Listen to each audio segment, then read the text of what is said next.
ഡ്രോണുകളും മിസൈലുകളും ഉപയോഗിച്ച യുക്രൈന്റെ ഊർജ്ജ കേന്ദ്രങ്ങളിൽ റഷ്യ ശക്തമായ ആക്രമണം നടത്തിയതിനെ തുടർന്ന് തലസ്ഥാനമായ കീവിന്റെ വലിയൊരു ഭാഗം ഇരുട്ടിലായി.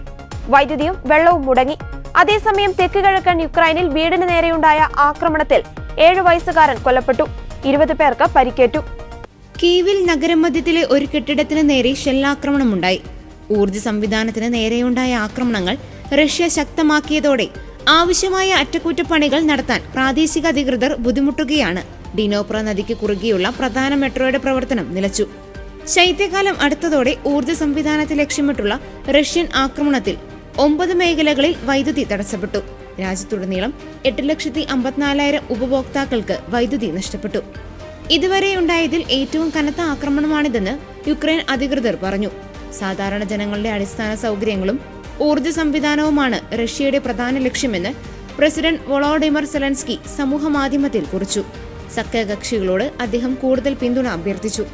വ്യോമ പ്രതിരോധ സംവിധാനങ്ങൾ നൽകുന്നതിലും ഉപരോധങ്ങൾ നടപ്പിലാക്കുന്നതിലും ശക്തമായ നടപടിയെടുക്കണമെന്നും ആവശ്യപ്പെട്ടു.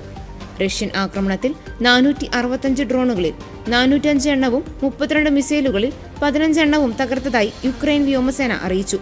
റഷ്യയിലെ സാധാരണ പൗരന്മാർക്ക് നേരെ യുക്രൈൻ നടത്തിയ ആക്രമണങ്ങൾക്ക് പ്രതികരണമായാണ് ആക്രമണം നടത്തിയതെന്ന് റഷ്യ പറഞ്ഞു.